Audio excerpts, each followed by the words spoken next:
Good morning, students. Today we will discuss chapter 8, income determination and multiplier. In front of you, here it is the derivation of two approaches of equilibrium level.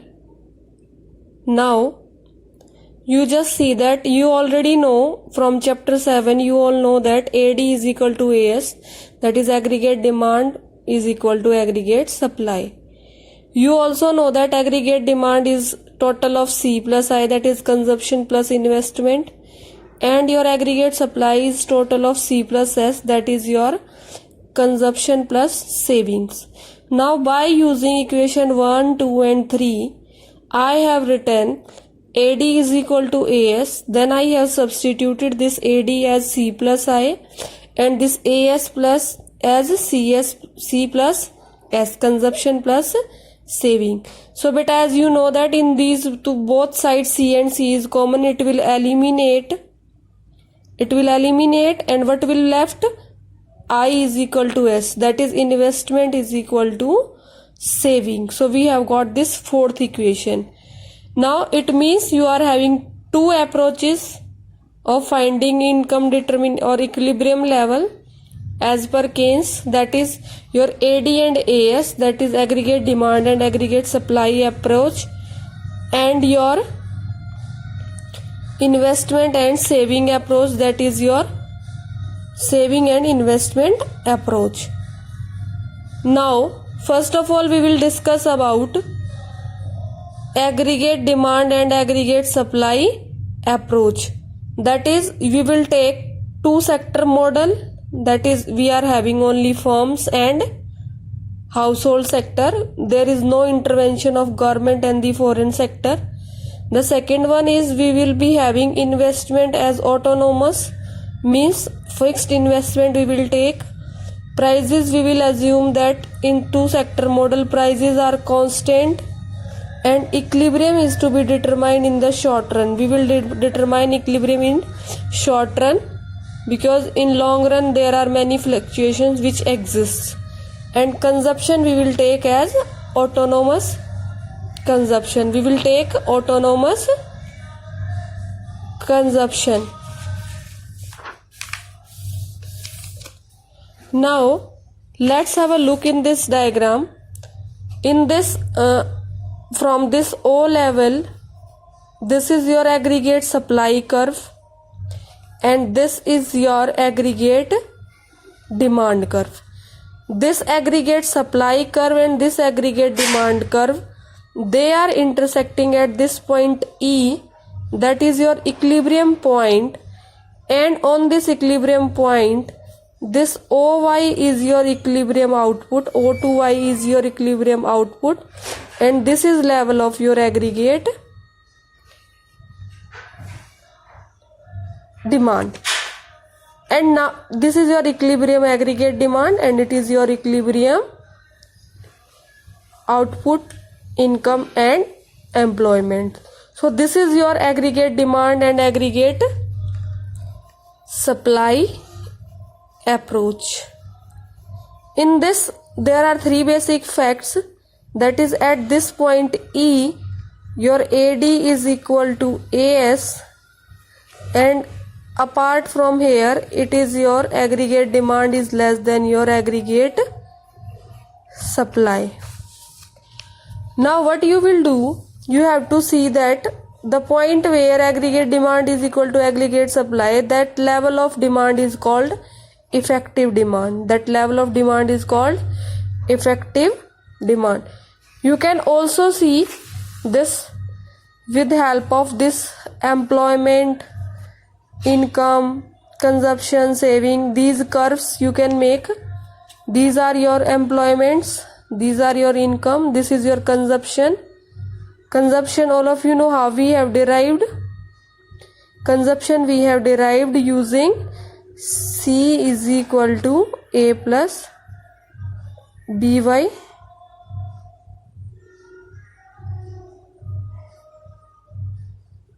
And now your saving has come from, how your saving has come? saving has come from income minus consumption. So 0 minus 40 minus 40, 100 minus 120 minus 20, like this it will go.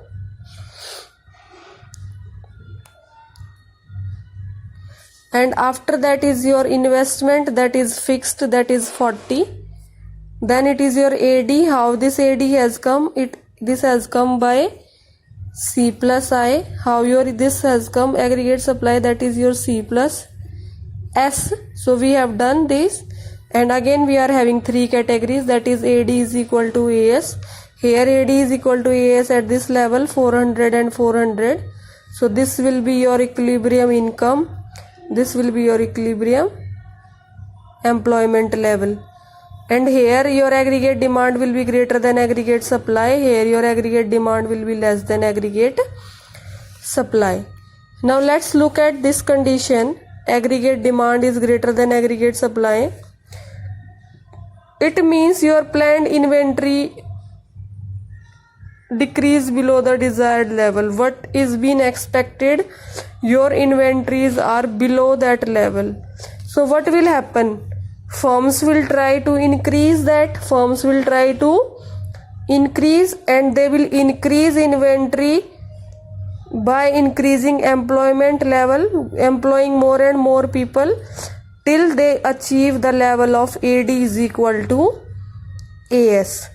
And now in the last case, aggregate demand is less than aggregate supply, means supply is more, stock is more available and demand is less. So what will happen? Firms will try to decrease their inventory stock. They will decrease the level of employment. They will cut off their workings. They will produce less, and this they will do till they achieve the level of aggregate demand and aggregate supply are equal. So this was your aggregate demand and aggregate supply approach. Now the second one is yours saving and investment approach. Saving and investment approach. Now according to this approach, the equilibrium level of income is determined at a level when planned savings is equal to planned investment. Means under this saving and investment approach, what we will do? We will see the level where planned savings are equal to planned investment. Now assumptions we will keep same as AD and AS approach, whatever the assumptions were there. And what were the assumptions? The assumptions were these, that your AD is, you are having two sector model, your investment is autonomous, your prices are constant, and your equilibrium is to be determined in short run, consumption is also autonomous. The assumptions will be same. And now bachya, here you look at this, the 45-degree line that is starting from your 0, that is your aggregate supply. That is your aggregate supply, and your aggregate demand will start from this point above 0, because there is some autonomous consumption also, and there is some autonomous investment also. So this is your AD curve. It is intersecting at this point E, and at this point E it is your equilibrium level, and here is your saving and investment curve. This is your y-axis, this is your x-axis, and here from this level 40 is your investment curve. This line is your investment curve, which is parallel to x-axis from the point 40, because here we have taken your investment as 40. Now your saving curve is, as you are seeing from here, it is minus 40, minus 20, 0, 20, 40, 60 and 80. It is your saving curve. So what you can do,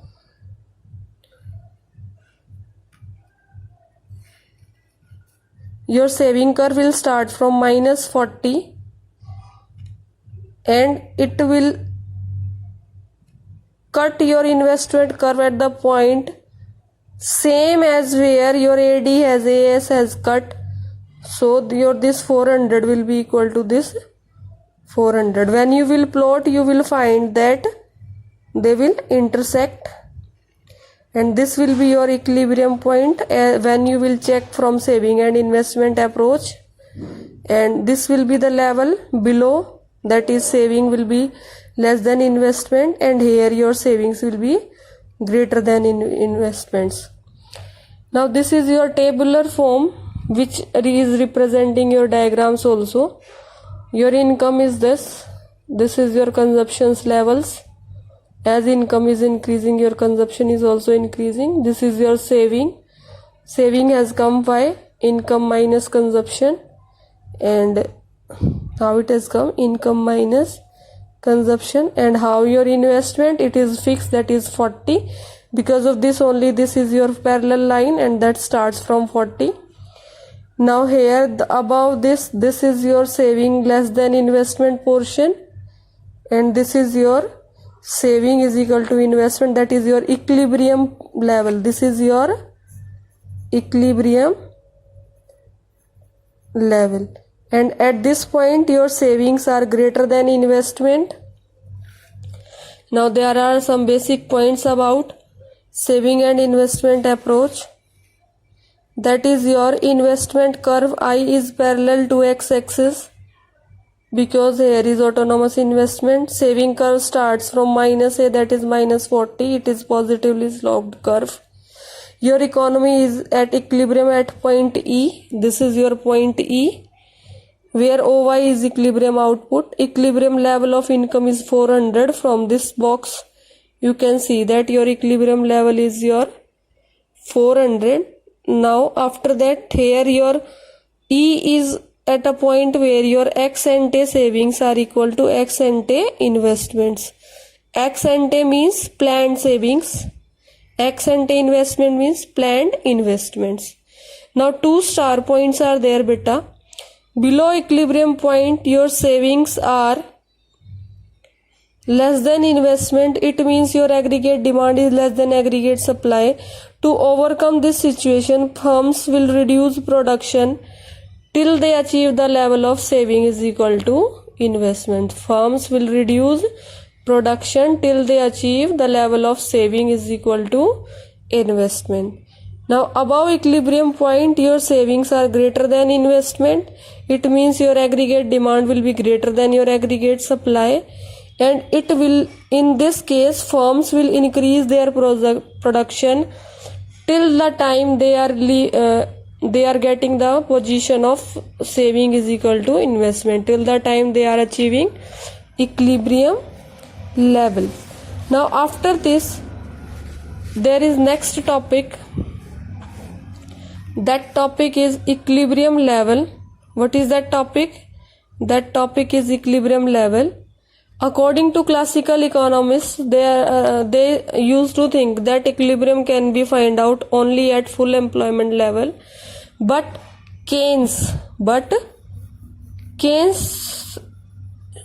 told that equilibrium can be attained at all the 3 levels, that is full employment level, underemployment level, and overemployment level. So this is your first full employment level along with the diagram. Let's see what is happening here.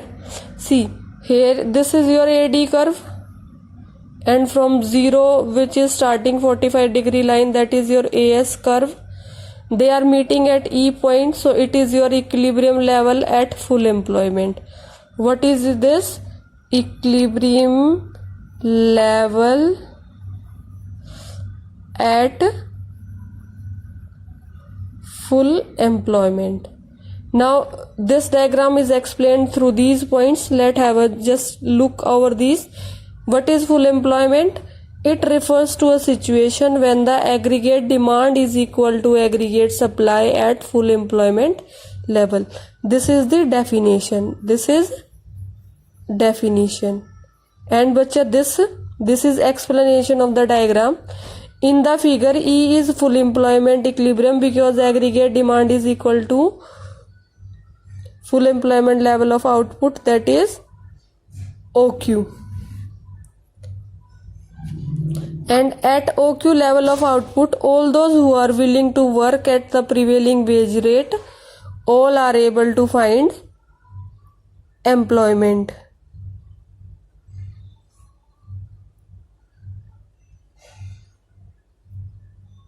And there is no involuntary unemployment. At this point, they are saying that your AD is equal to AS.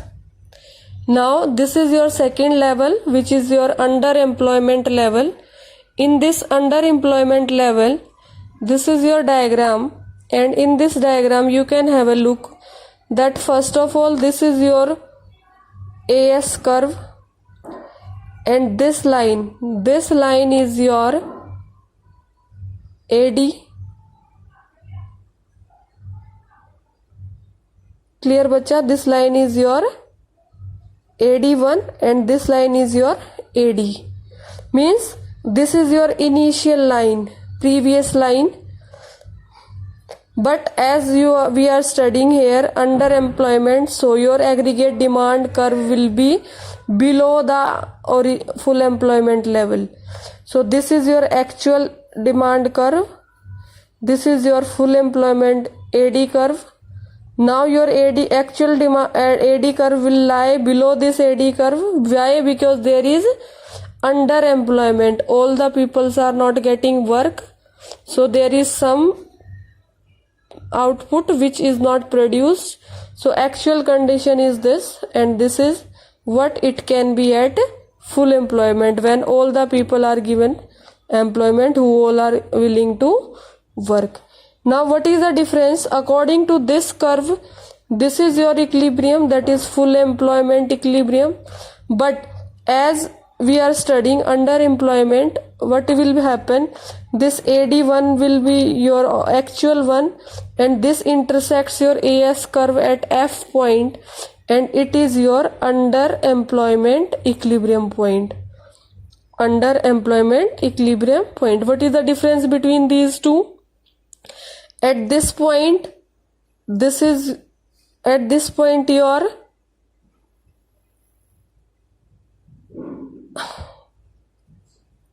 income employment level is OQ, but at this F1, it is just this much. It is just this much till OQ. So in this case, your output, income and employment is less than whatever it can be at full employment level. Now,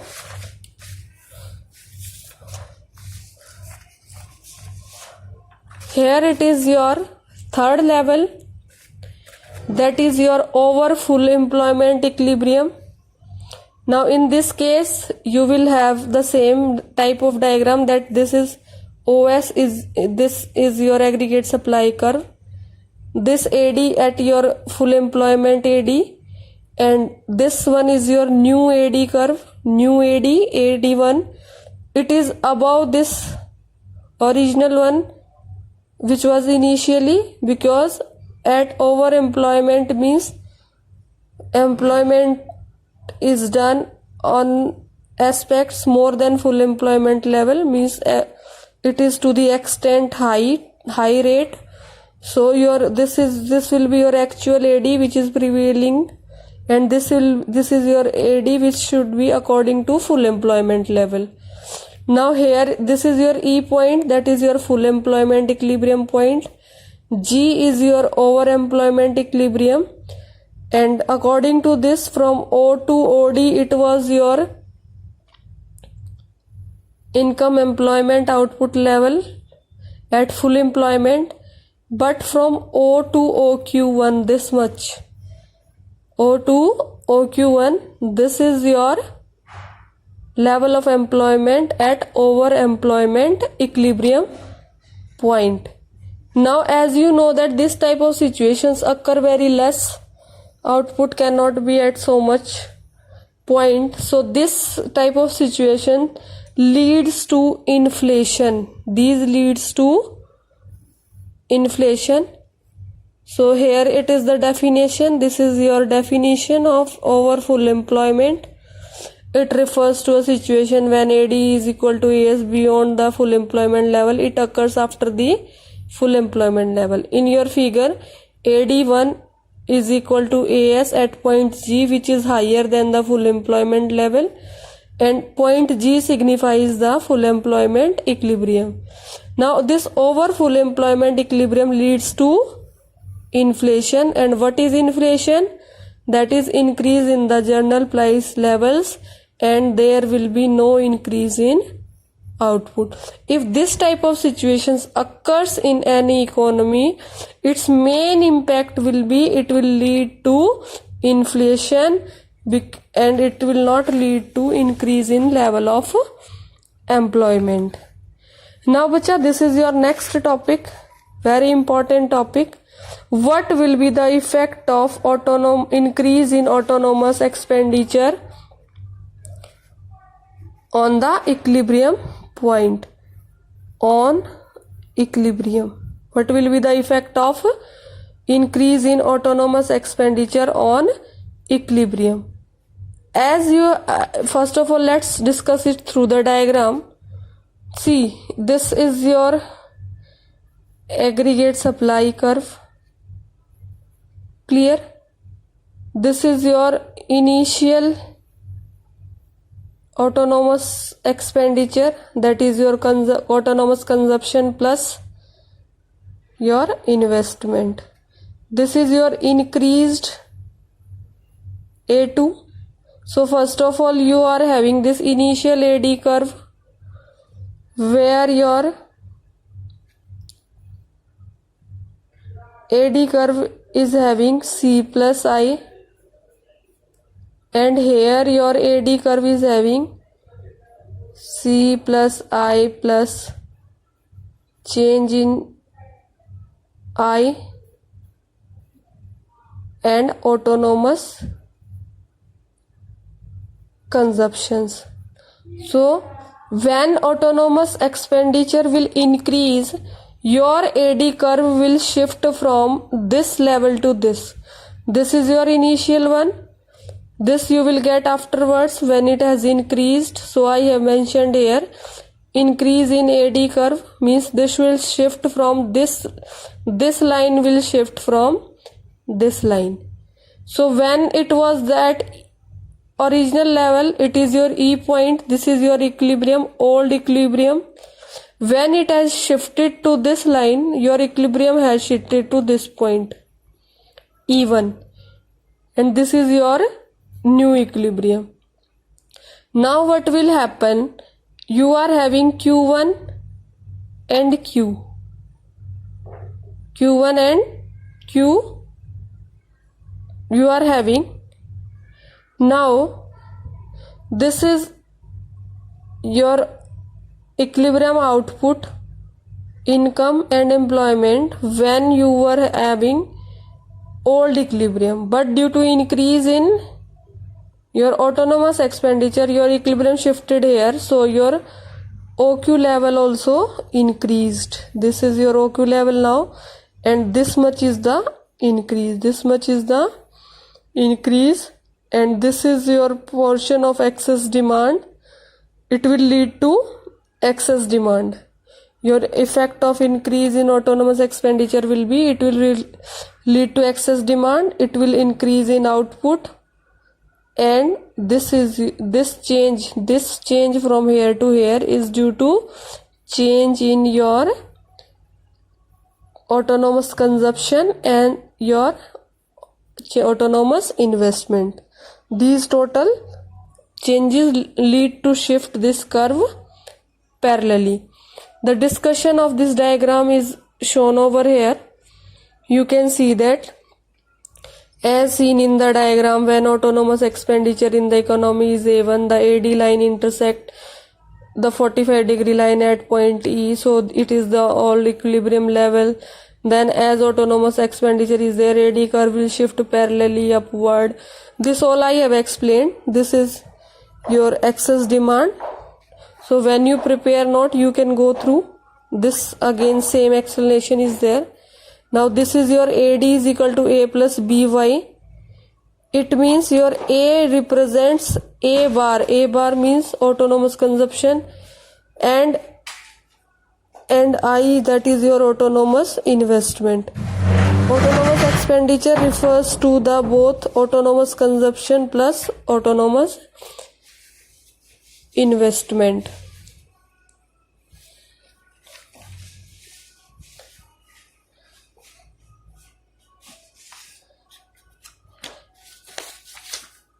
I hope this is clear to you. Effect of increase in autonomous expenditure. Now the next topic that is there, concept of investment multiplier. Concept of investment multiplier. It is also called output multiplier. It is also called output multiplier. It is given by Professor J.M. Keynes. He believes that an initial increment in investment increases the final income by many times.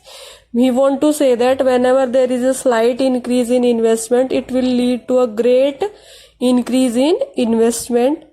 And according to him, investment multiplier is K, and that K is equal to change in income upon change in investment.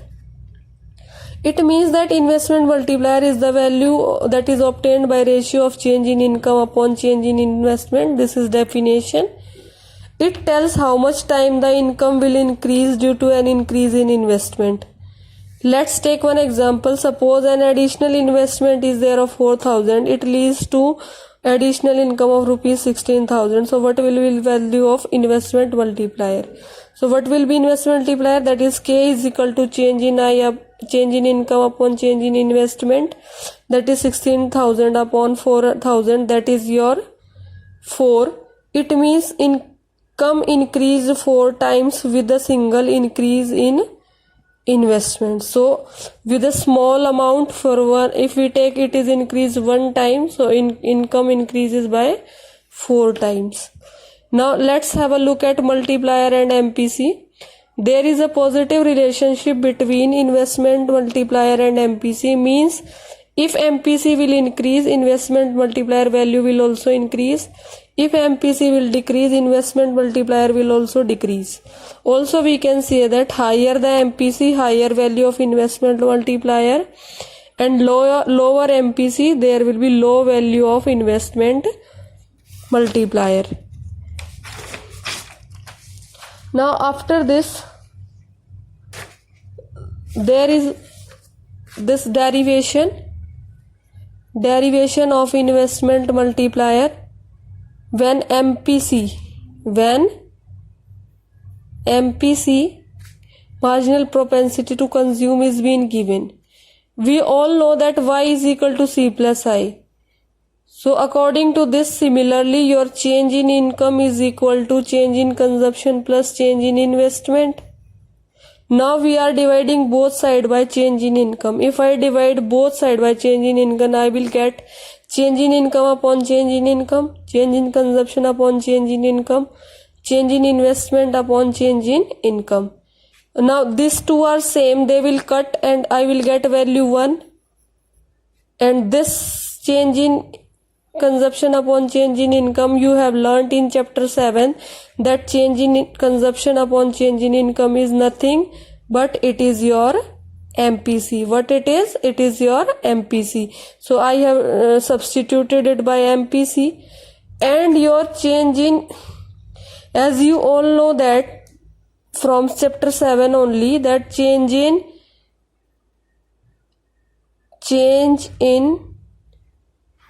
income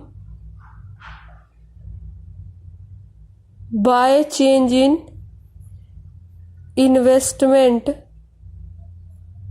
that is your K. This already you have done just before few seconds. Change in income upon change in investment is your K. So if I will do reciprocal of this, then change in income upon change in investment will become 1 upon K. Hope you have understood now that change in investment upon change in income will be 1 upon K. Now let's see here, this is on right hand side, it will move to left hand side. I will get 1 minus MPC, that is equal 1 upon K. Now by doing cross multiplication, what I get, k into bracket 1 minus MPC, that is equal to 1. But I need to find out value of just k. So this I will take to right hand side again. That is k is equal to 1 upon 1 minus MPC. What is this? This is nothing but it is multiplier in the terms of MPC. Now bacha, as we have converted the multiplier in terms of MPC, we can also find out multiplier in terms of MPS. Multiplier in form of MPS. As we know, k is equal to 1 upon 1 minus MPC and MPC is equal to 1 minus MPS. From where relationship between MP and MPS learnt in chapter 7. Now 1 upon 1 bracket, this minus sign, and in bracket I have written 1 minus MPS. What I will get, 1 upon 1 minus 1 plus MPS. 1 and 1 will cancel out. What will left? 1 upon MPS. So finally we have got one more formula of investment multiplier k, that is 1 upon MPS. So now here it is a combined look of all the three formulas. First is investment multiplier is equal to change in income upon change in investment. Second, your investment multiplier is equal to 1 upon 1 minus MPC. And third, that is k is equal to 1 upon MPS. 1 upon MPS. So these are different three formulas. Now what can be the maximum value of multiplier? As you all know that maximum value of MPC can be 1. So if I put here 1, I will get 1 upon 0, that will be infinity. So your maximum value of investment multiplier will be infinity. What can be your minimum value of multiplier? As you all know that minimum value of MPC is 0, it cannot be below 0. So if I put here 0, I will get 1 upon 1 minus 0, that is 1. So your minimum value of multiplier will be 1. So therefore finally it can be told that investment multiplier lies from 1 and infinity. It lies from 1 and infinity, or we can say it lies from 1 to infinity. 1 to infinity. It can go till infinity also. Now multiplier works in both directions. It works in forward direction also, it works in backward direction also. Means if there is increase in investment, it will lead to increase in output levels and income levels. But if there is decrease in investment, it will lead to decrease in income, decrease in employment. So when it will lead to increase, that is forward direction. When it will lead to decrease, it is backward direction, and it is symmetrical. So because of this quality only, it is also called double-edged weapon. What is investment multiplier also called? It is also called output multiplier. It is also called double-edged weapon. Now here is diagrammatical presentation of multiplier. It is nothing but just same as, like you see, this is your aggregate supply curve. This is your aggregate demand. It is your initial aggregate demand. That is your AD is equal to C plus I. Now as your as investment is increased, what will happen? This curve will shift upward to your dotted line, that is AD1, that is your C plus I plus change in investment. Here I have written also upward parallel shift in your AD to AD1 due to your increase in investment. So this is your initial equilibrium where OY is your initial output level, O2Y. And this is your new equilibrium, that is E1, and at your new equilibrium this O2 OY1 is your new level of output. From this point to this Y to Y1, this is your change in income which has taken place due to increase in investment. So this shows that increase in income, this much is your increase in income. That also can be called change in income because it is increasing So this much part is your change in investment. First your investment was this, now your investment is at this level. Hope I have made myself clear through diagram. Now this diagram is explained here also in this paragraph. What is explained here? In diagram, E is the initial equilibrium point where AD and AS intersect at OY in income. OY is your income level. Now with an increase in investment, AD curve shifts parallelly upward to AD1 and intersects AS curve at new equilibrium point, that is E1. Here OY1 is your new output. Now your change in investment shows increase in investment and change in Y shows your increase in income. You have to note here that this is most important. Note that change in income is greater than change in investment, which is your multiplier effect. This is your multiplier effect. So this was the discussion which I have to make with you. Now I make a quick review what all we have done.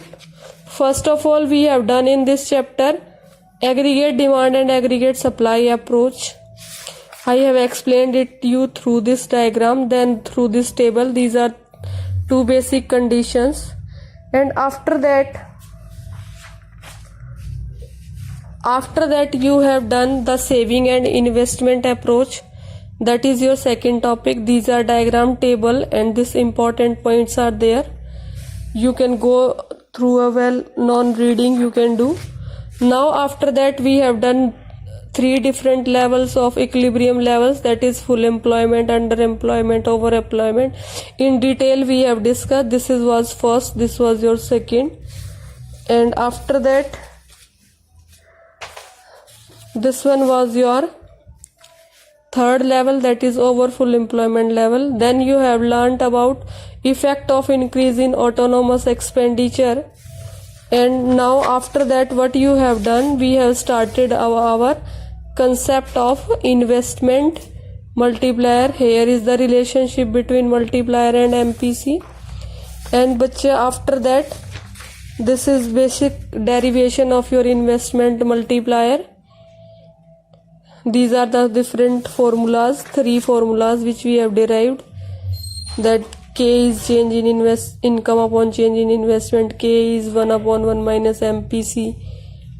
And your K is 1 upon MPS. This is your infinity is your maximum value of multiplier. 1 is your minimum value of multiplier. It is also called double-edged weapon. And this is the diagrammatic presentation of multiplier effect. Hope all the topics of this chapter has been clear to you. And from my side the theoretical portion is over. Tomorrow we will be starting about their numerical questions. Few numerical questions we will discuss. Hope you have understood it. Total pages till now we have done 8 pages and I have sent you all 8 pages. So you can make a notes and revise it again. Any doubts you can ask. Thank you and have a nice day.